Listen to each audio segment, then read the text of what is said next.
Welcome to Raising Nashville. I'm Bucky. Juice box. Oh boy. And often on this show, we've had episodes, and we've told you since the beginning about, episodes about parenting, episodes about the city of Nashville, and then pop culture stuff. We've been doing this for about, 17 or so episodes now, and we thought that we would do something for a different type of person out there. And what we're referring to is if you do not have children and you want to hear about a parenting topic that might hit home to you. Say you are about to have children, you're thinking about having children, but you just don't know because you're nervous, you're scared, there are things that go into your mind. And what we wanted to do today is kind of provide somewhat of a roadmap for all of you non-parents out there that are thinking about having children. Or expecting maybe, kind of going through those first steps of the child process. Yeah, and we want to give you a father's perspective on this. This could be for moms and dads, but I think that this is going to be more of a dad's guide to having children. Certainly, because it's one-sided. I have no idea what it's like to carry a child inside of me. I once ate a lot of Mexican food. I don't know if that counts or not, but I've heard that they compare that. What is it? The burrito real? God. That's what having a baby's like, is carrying a burrito real. It gets real. So we've had a couple people approach us about this topic, saying like maybe we should do something like this, because basically, we're not going to be diving into a lot of history or facts. This is more or less just like story time. I feel like, because it's our own personal story. We're not trying to tell you what to do. Everybody's different. Different things work for everybody. But, if you hear how we navigated it, maybe that'll make things a little less stressful for you. Like, okay, maybe I don't need to stress as much about that. Or maybe it'll have the opposite effect. You'll be like, oh, crap, I wasn't stressing about anything, and now I really need to get my stuff in order. So it is story time with the guys at Raising Nashville. And if you haven't picked up on it by now, what we're going to cover today is the first 9 months. And when we say that, we don't mean the first 9 months after you have a child, right? We might cover that in the future. Having a kid precedes that. Having a kid starts from a certain day, and then it lasts 9 months up until you actually see this child in person. Yeah, there you go. Conception to delivery. Right? Kind of? Yeah, more or less. I think we're going to take this one up to when you actually went to the hospital, and then we're going to continue on this whole little journey. We'll do a hospital episode, and then I think we'll do maybe the second 9 months, the first 9 months of your kid's life outside of the womb, or maybe first year or something like that. Well, I want to make this a series that we kind of touch on, because I feel like if we tried to cram it all in one episode, it would either be 3 hours long, or we would just gloss over some of the stuff that was kind of important to us. So this is like Star Wars, episode 4. Well, no, it'd be episode 1. Come on. I don't want to be episode 1. I plan on talking at length about the conception part. So if I don't think they want to hear that. I certainly don't. Well, yeah, exactly. All right. So anyway, before we jump into the stories, we always got to have a title for the episode. So I think the title for this episode is "What the Hell Did We Do?" That's a good one.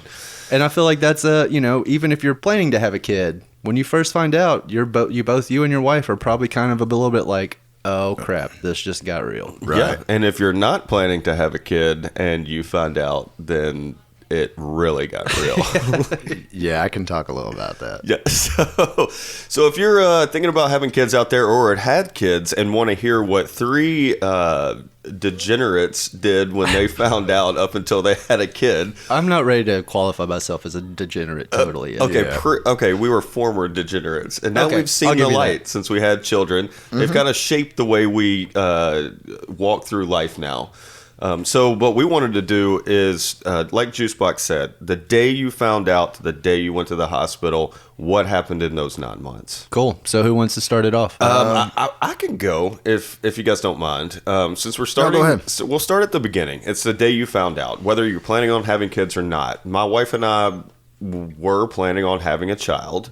We didn't realize it was going to happen as fast as it did. Mm-hmm. And sometimes when you go off birth control, you find out like almost immediately. Sometimes it takes weeks, months, even years to have that child. And, you know, it's a hard process.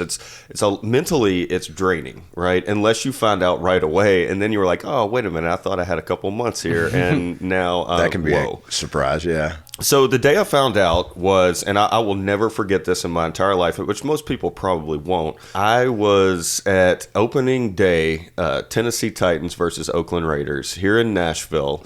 I want to say it was the Raiders. Sorry, the Titans. I had to do that.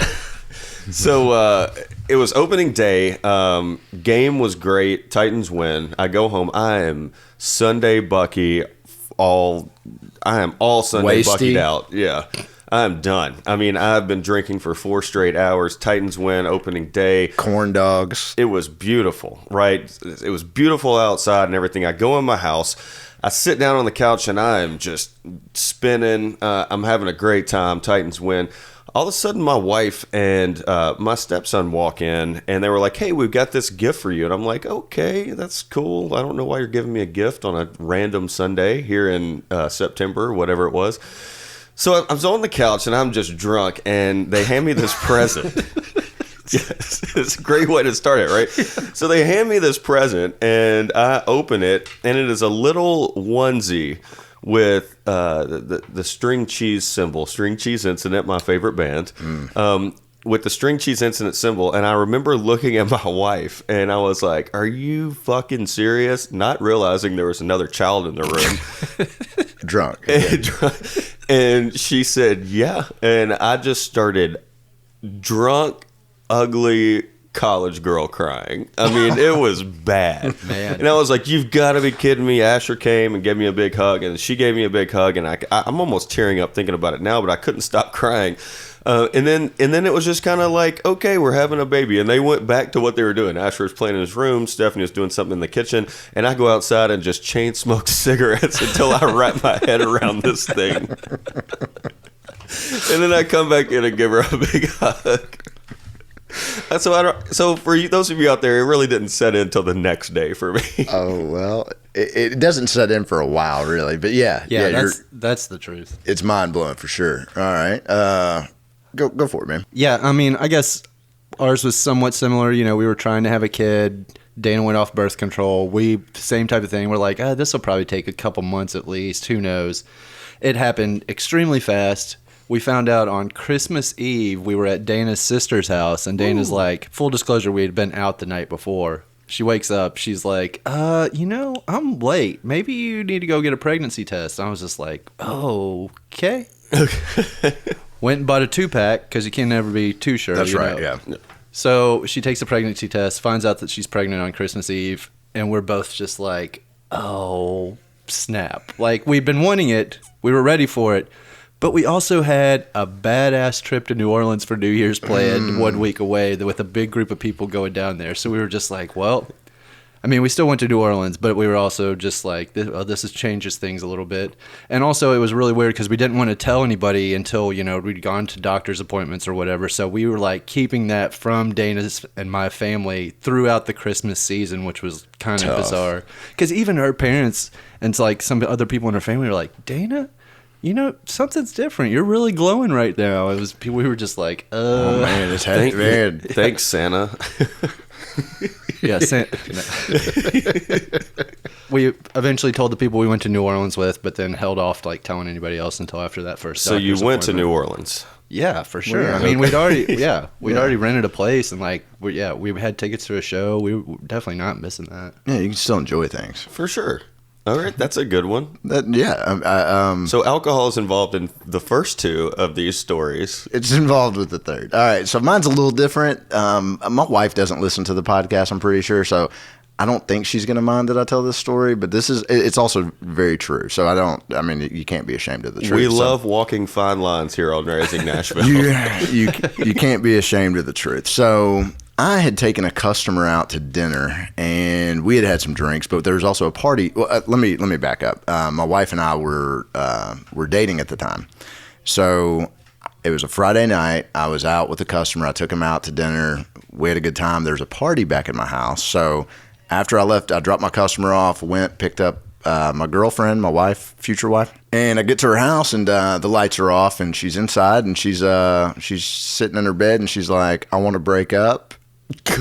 And I was just not in the mood to even fight with it. I was like, we'll talk. We'll just talk later. I was in a good mood. I was having a good time. It was Friday. I'm already loving this story. And I was like, she just took the wind out of my sails. And I was like, I couldn't even discuss it. I was like, okay, you've got something going on. We'll talk later. Sure. So I go to my house, and I get to my house, and there's a party going on. I just wasn't even in the mood. Were we there at that party? Yes. Okay. It was outside. There's a bonfire. And so I just kind of, I sat down. I had a few beers. And I was like, I just wasn't in the mood to party anymore. So I was like, I'm just going to go to bed. So I went to bed. The next day I get up. I'm hanging out. Me and my roommate are sitting there watching, I don't know, The Sopranos maybe wrestling. I don't know. And I get a text message. And the text message is a picture of a pregnancy test with the positive sign.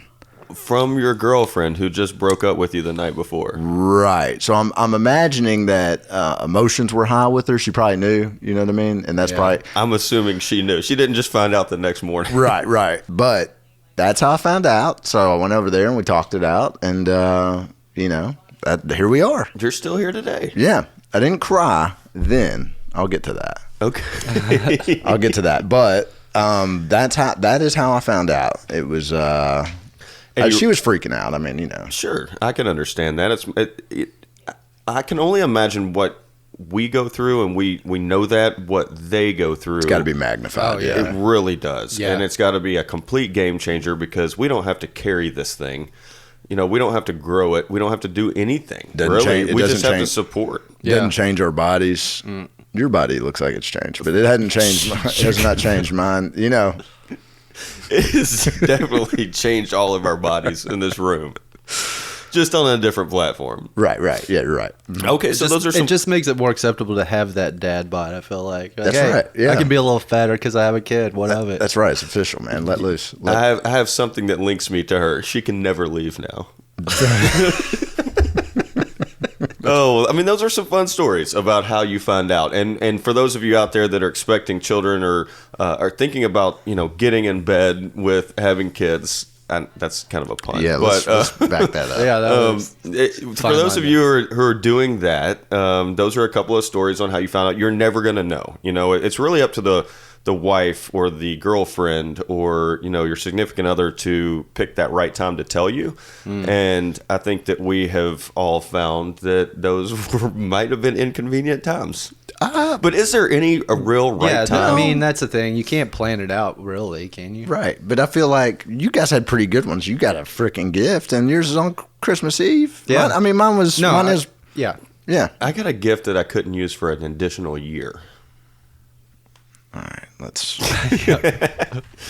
Okay, so those are the stories about how we found out. Now, So how long did it take for you guys before you told your family? Because I feel like that's a big thing. Like, when do you tell people? Because some people want to tell people super early, and then other people are like, well, you need to wait till you go to that first doctor's appointment to make sure that everything's okay, because you don't want to jump the gun and then have something wrong, and then it's going to be harder for everybody. that is one of the stickiest things out there to step on eggshells or walk around it, because it gets to the point where, one, I think everybody would agree, you kind of tell your family first, just to get that out of the way. I didn't necessarily, but we did as a whole tell the family before our friends, right? Sure. And it got so much so that I think we told our family close to when we found out, maybe a couple of weeks later, maybe a week or two later. But I specifically also remember not wanting to tell your friends or people that you're out with. And if you are known as a drinker, like most of us are, it is kind of hard to tiptoe around that, because when you're in a social setting, you're always drinking, right? And I specifically remember my wife wanting me to fill beer bottles with soda to take them to other people's houses. So I had to strategically get the cap off of a beer bottle, fill it with soda, put the cap back on, put it in like a cooler, and take it to people's houses. I remember your house I remember that too. Really This was specifically. just so you wouldn't drink beer? No. It's so that she's appearing to drink beer, so nobody's drilling her about, hey, why aren't you drinking tonight? Okay. I thought you were saying this was for you because you were going to drink a couple beers and start telling everybody. No. I think, and you're right, because I think other women are very keen on that too. If they notice another woman's not drinking, they're like, "Are you pregnant?" Yeah. They pick up on it, especially if they've had a baby. I don't know. It was fun for us. Sense. Sorry. No. For us, like, since we had that trip to New Orleans planned, Dana was just like, we told Dana's sister, she was there when we found out, like we were staying at her house. We told the other people we went to New Orleans with because it was like, this is what's going on.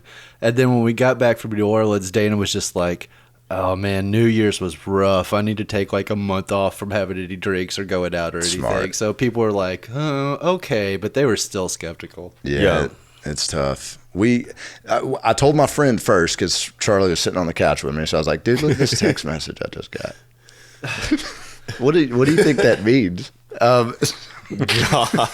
What is this? It is a very intimate text message. Yeah. It's like Hey, man. It's like a nude selfie. It's I was like, hey, no. look at this. Am I Look at looking at this. this? Am I looking at this right? Is this? What do you think? No, turn it around. What kind of nude selfies are you getting? What is going on here?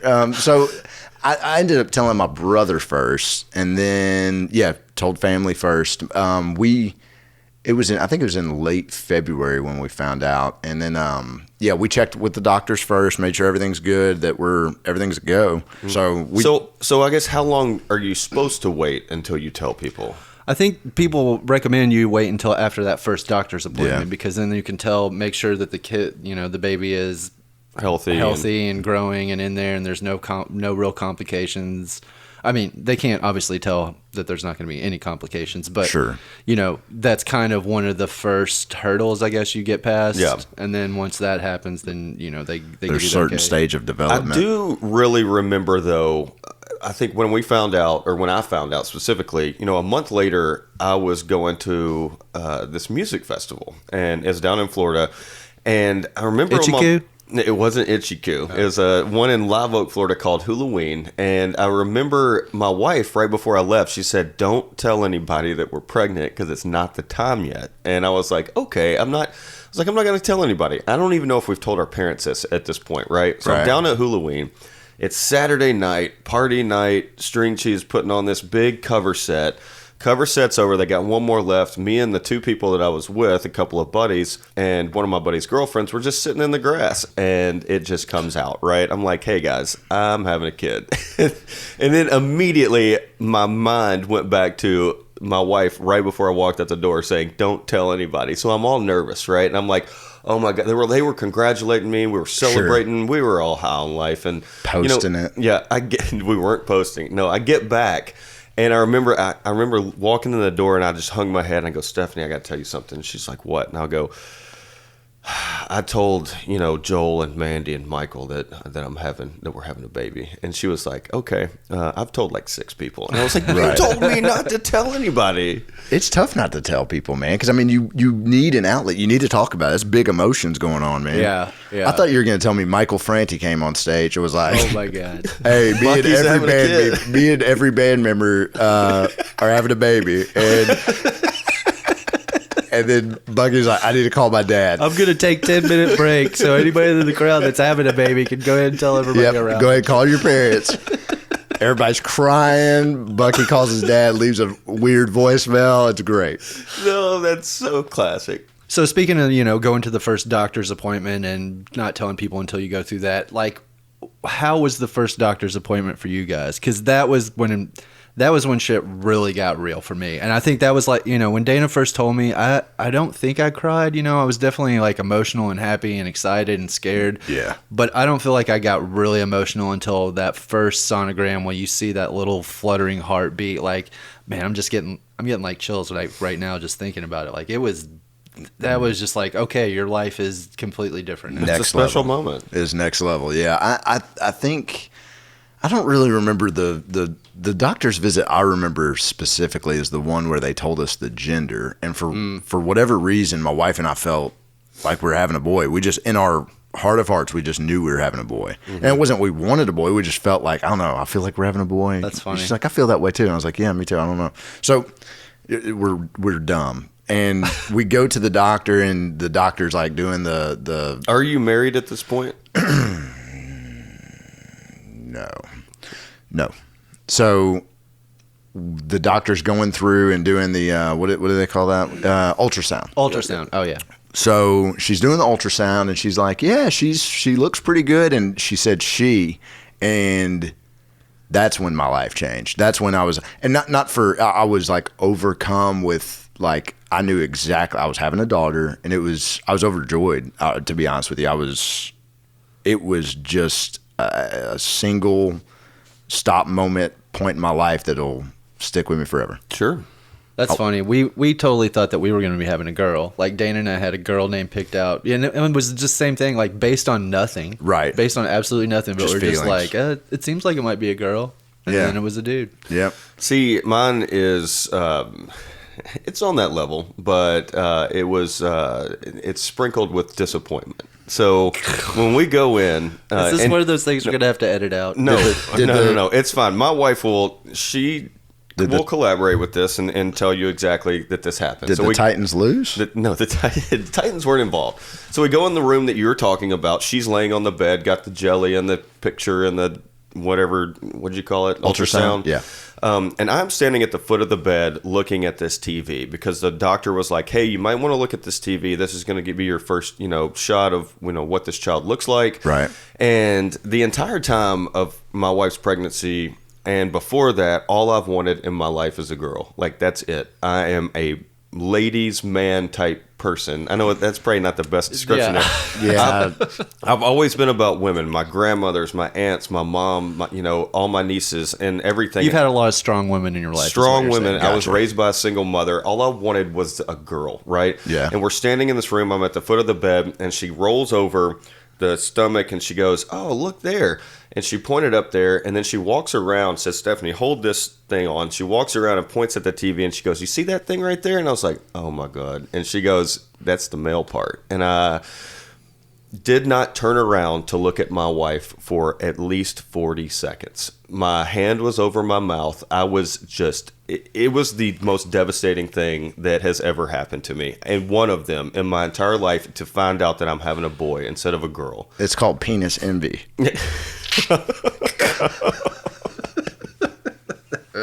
So I turned around eventually. I'm almost in mad tears. And seriously, like, this happened to me. And then, it took a while for it to settle in. And now, 2 years later, I have the most amazing kid. I would not Right. trade him for a girl for the world. Absolutely. Yeah, he's pretty awesome. Well, I could understand that. Yeah. So we found out we were having a girl. I didn't cry then. I was very stoic, and then I went out in my truck and cried by myself. But yes, I was overjoyed, man. I didn't want a boy or I don't know. I've lived life as a boy. It's nice to kind of experience raising a girl. And she's a girl, dude, through and through. She's Sure. all girl, pink unicorns, all that Barbies, stuff cooking Yeah. classes. Oh, yeah. She also owns her own business. too. Yeah. See, I guess, like, it didn't matter to me either way. Like, I just really wanted to have, like, hopefully a healthy kid. Healthy, like, yeah. And I didn't want, I wanted to hopefully have no complications with the pregnancy for Dana or anything like that. So for me, it was like boy, girl. It didn't really matter that much. Right. Dana was definitely leaning more towards the girl. She was a little more upset. I don't know about upset. Her and Bucky probably could have talked it out. I Right. just didn't want my name to go any further. I wanted my last name to end with me. I just wanted to be that type of Game of Thrones type thing. I think you should watch Game of Thrones before you start making references, maybe. That's true. Let me ask one quick question because old boy, Sure. you said something that kind of stuck out to me. Did you guys tell the person that you wanted to know the gender, or did they just kind of reveal it without you saying I anything? think they revealed it. I think it was like the meeting we were gonna find out anyway, but I don't remember. But she just threw it out there. That's And kind I- of surprising because a lot of people. I don't know. People don't want to know, and we did some genetic testing just to make sure there was no problems, and we found out that way. Like ahead of the ultrasound where they tell you. So when we got in there, the ultrasound tech was like, "Do you guys want to know what the gender is?" And we're like, "We already know. It's not, you don't have to keep it a surprise or whatever." Yeah, Dr. Hay told was us. in the building. Dr. Hay was like, "Hey, I can go in there and flip this kneecap switch if you like." If you want, right now, one time only. Yeah, that's. I'm pretty sure we were going to find out, and she just said she, and it was like. Yeah, it's just surprising because, I mean, what if you didn't want to know and then they told you? It's Right. Okay, so now we've covered, the day you found out, the day you told some people, your friends and family. We've covered the day you found out what gender it is. And now the meat of the subject really comes from what do you do as a parent to prepare for this being to come into this world? like chain smoke cigs and drink bourbon on the rocks. Do as much, get it all out of the way. Just rail lines of. No, I shouldn't say that. No, do as much as you can. Go on as many vacations. No, we're talking about preparation, not preppers like for the end of the world, but we're talking about prep. Well, yeah, it could be. Bury some bottled water and. You're prepping for this child to. Enter this world, and that means everything from what? Reading the books to going to classes to baby-proofing your house, I guess. I'm still 9 months in. I'm still baby-proofing stuff. Yeah, well, I mean, you have to over time, but okay, let's just start with some simple stuff. Did you guys read any books about having kids? I may have leafed through a book, but I couldn't even tell you what it was. I know. What's that Seth Rogen movie where he knocked up? That makes sense. I just had to say it out loud. Yeah. So in that movie, like, she is adamant about him just reading tons of baby books, right? And she finds out that he hasn't read any of them. You're right. I gave you a book. My wife gave it to me. I read 3/4 of it. Yeah, I did not get through. I basically read through the birth, and I was like, I'll figure it out from there, right? So I got up to that point. It was called From Dude to Dad. It's actually a pretty interesting read for you guys out there if you're looking for a suggestion. If you had one book to read, I would read that. It really parallels, going out and drinking to finding out you're having a kid to exactly what we're talking about here. Is that one of the 12 books you've read in your life? It is. It is? Well, no. I read 3/4, so it's technically not a full book. Oh, okay. So it doesn't count. No. Okay. I feel like a lot of the things you're going to go through and learn are intuitive, and you just don't know it, but you do know it. You know what to do. I mean, they might have to teach you how to swaddle your kid. Yeah, sure. Yeah. But everything else is really natural, I feel like, and you know exactly what to do. It is very intuitive. Did you go to any classes? No, actually, I was just thinking about that, like the breathing thing. No, we didn't do any of that. We didn't go to any classes either. We did. We went to a CPR class, which I'm glad we did that. I think that was great. Like, it was, adult CPR, but mostly focused on CPR for kids and infants. That is smart. We haven't had to use it, thank God, knock on wood, but like. Sure. I can't imagine what I would do if I was in that situation and I didn't have that training. Dude, it's like a couple weeks ago, our kid is starting to finally feed him. He's to the point where he's feeding himself, so he's like gets excited and shoves a bunch of food in his mouth. And he started choking on, I can't even remember what it was. And I just the training immediately flooded back into my head. And I didn't have to use it. We got him up and I could pull the food out of his mouth and he was fine after that. But it was just you knew what to do. By instinct, it was okay, I need to get him over my knee, and I need to be patting on his back and trying to get it out that way. So it's it's a pretty important thing. Not everybody needs to do it, I guess. Sure. But it's nice to have. Yeah, it gave me a little more sense of calm about the whole thing, just knowing that, that one thing. That's actually a really good idea. And then we did another class where they teach you how to swaddle and stuff. That one was all right. I feel like even that was still kind of they were giving you they were trying to scare you a little bit still. Well, don't they teach you that when you're in the hospital? Yeah, when you're having the baby, the nurse comes in and gives you one crash course on it and says, all right, good luck. Yeah, but do you remember we'll touch on this on another episode. How much do you actually remember from the hospital? That was just a whirlwind for me. It was. That's true. I blacked out. I mean, I remember. Not you're from drinking Titans game? No, I mean, you do remember a lot of stuff, but that's a whirlwind. So it was just it was nice to have that little precursor. I Sure, guess. that is a good idea. Actually, I kind of wish we had taken a CPR class. That's not a bad idea. Actually. It's never too late, man. I mean, Yeah. it was like, this wasn't some extended training. It was like a 4-hour class, and it was, I don't know. I would recommend Got a it. lot out of it. And when I think about your daughter, I think about the movie Field of Dreams, when the little girl gets just choking on the hot dog, and the old man comes out of the cornfield and comes and saves her. Yeah, the ghost saves her. Yeah, and then he becomes young all of a sudden and hits a home run, and then walks back into the cornfield. So I'm Kevin Costner? No. No. You're the old man? You're the baseball player? Who's James Earl Jones? Yeah, you're the baseball player that needs a doctor because you didn't go to the CPR classes. And I bet Sam eats a lot of hot dogs. You're saying I'm the shitty stepdad? No. Is there a Didn't stepdad? the doctor in that movie just like pat her on the back and then that was it? Slap the hot dog Yeah, out of her mouth? he just patted her on the back. Hot dog came out, and there is a stepdad, I think, in that movie. So what you're telling me there's is an uncle to not let my kid eat hot dogs. Check. Okay. I think that's a good Yeah. rule. All right, so books, classes, we get it. What else did you do to prepare? And I want to bring this part up is baby proofing, because everybody, depending on who you know or who you talk to or who has already experienced this, they're going to shove all of this down your throat. Read these books, go to these classes, baby proof your house. Now, what I get so driven, so worked up about are people who baby-proof their house before the baby's even born. And I'm talking about like putting these big handles on door handles and like all of these things where you can't get your cabinets open unless you pull this switch or something. Yeah. And you're talking about baby-proofing your house I'm talking 2 years before they can even stand up and grab that drawer. Sure. Because this is before the baby's even born. Why would you do that to yourself as a parent?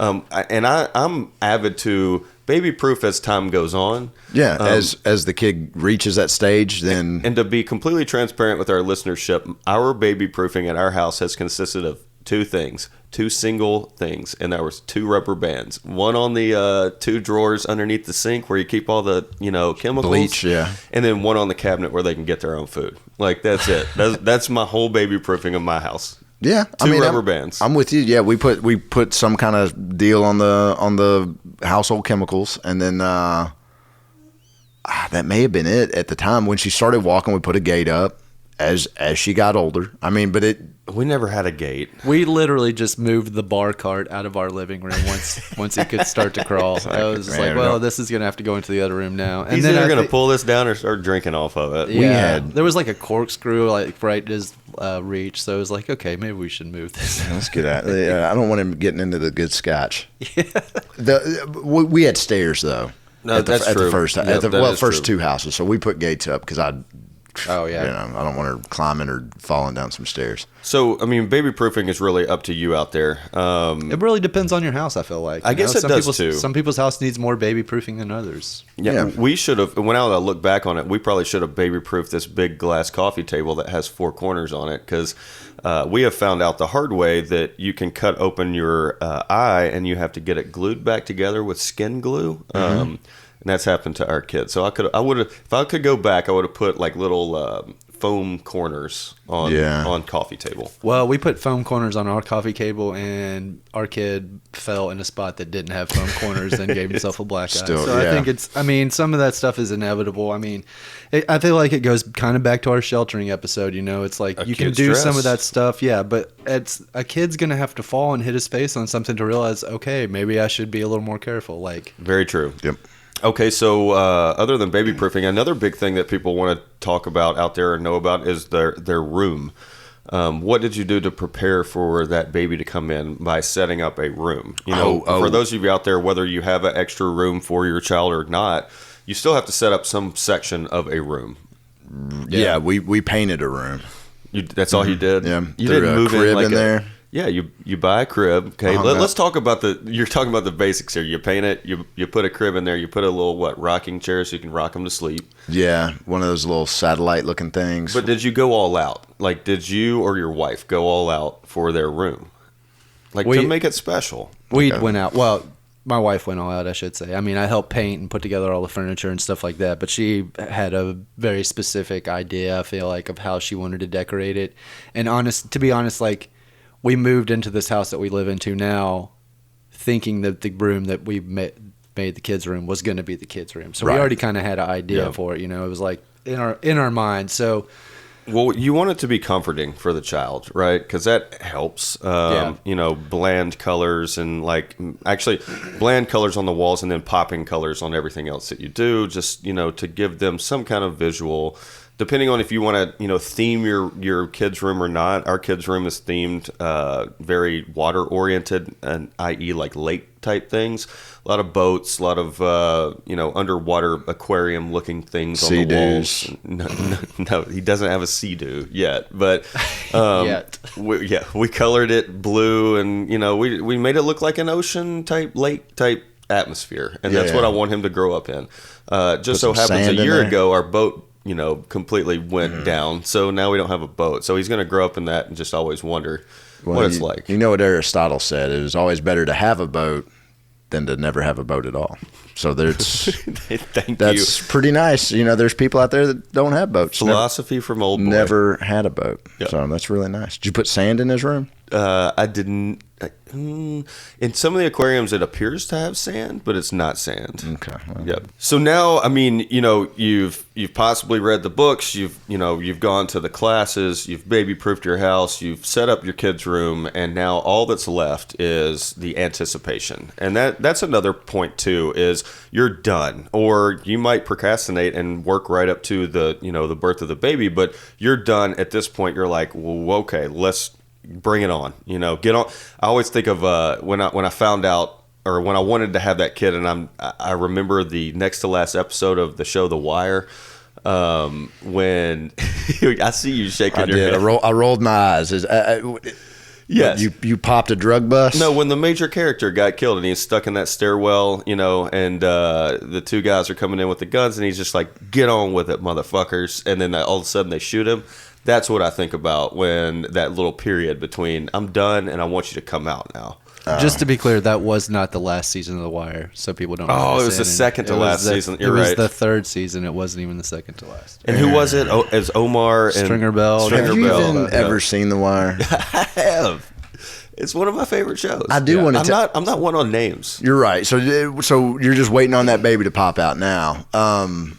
It was weird for me because I think I had some friends coming into town to go see Weezer at Ascend Amphitheater, and that was in like our kid was due in August, like late August. That was in July, maybe mid-July or something like that. Countdown. I'm not even thinking anything about it. We go out to dinner, everything's cool.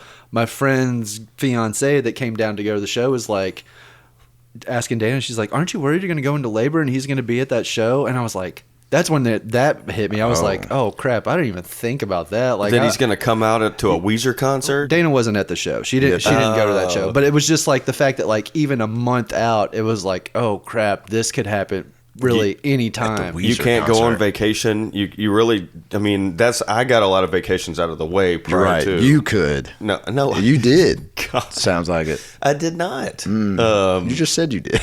I went to my first WrestleMania, and that was like my Bucky's last hurrah before this kid comes and your life completely changes. You were still hoorahing, my friend. I went out to California and shot a short film. That was one thing I definitely like. I was like, I got to do something creative. It's not one last thing, but it was, before things get more hectic, I need this. Right. Time becomes Oh boy, limited. did you do anything? I quit smoking. So I don't remember 3 months of the 9 because I quit smoking, and it was a complete. I was not myself, but Sure. I did. But I wanted to do that before my kid got here, so I did it, and I don't remember it. Okay. I was a monster. Well, we hope you enjoyed just a little piece of our, experience with the first 9 months, from the day you found out you're having a kid to, pretty much the day you go to the hospital. Well, I guess we're going to call this episode 4 for parenting. So stay tuned a little bit later on in the year. We're going to, follow this up with the sequel. Episode 5 is what we'll call it. From the time that you found out that kid was coming to the time you left the hospital. And then maybe episode 6 will be. So in this theory, is that episode 5 like the dark episode, like being at the Yes. Being at the hospital is like our Empire Strikes Back. It is. Okay. Luke So, loses yeah. his hand, finds out Darth Vader's his father. There you go. I have a lot of parallels to Star Wars in my hospital episode that's coming up. So you guys continue to listen. We'll do this is episode 4. Episode 5 will be the hospital, and then episode 6 will be the first 9 months of the child's life. And it'll kind of encompass everything that you need to know if you are thinking about or about to have a child out there. We hope you got something out of today's episode from 3 guys who went through it, and it was a whirlwind for us. And we'd like to think that we're Bucky's clearly an expert because he's done it once. And Yeah. but if, my rule of thumb, we are experts. We're experts on the now. first 9 months. just remember, if it can be very stressful. It's one of the most stressful things you can go through: moving, switching jobs, having a child. But I think we really fear what we don't know. But you do know it. It's very natural. Everything's very intuitive. Just enjoy it. Enjoy being pregnant. Yeah, I want to jump in there too, just real quick. Last piece of advice: go out to dinner with your wife. Like, go out to a show. Go do something fun, because it's like you'll still be able to do that to an extent after the kid's here, but it's not going to be the same. Whether you want to or not, you're totally thinking about your kid. You're like, I hope he's okay. I hope everything's going all right. I hope the babysitter's not some weirdo. Like, Sure. So just make sure. Go on dates. Like, enjoy it because it's a great time. And pregnant sex is great. Okay. I'm honestly surprised it took this long to get to that. Right. We know you have a thing. Oh man, You got there are a that. lot of people out there that have things. Okay. Well, All right, well, maybe join us for our 7th episode. Things. People We- and their things. we hope you guys enjoyed listening. If you don't have children, Have one. have one. Catch up. Yeah, we want you to know what we go through. Yeah. The fear.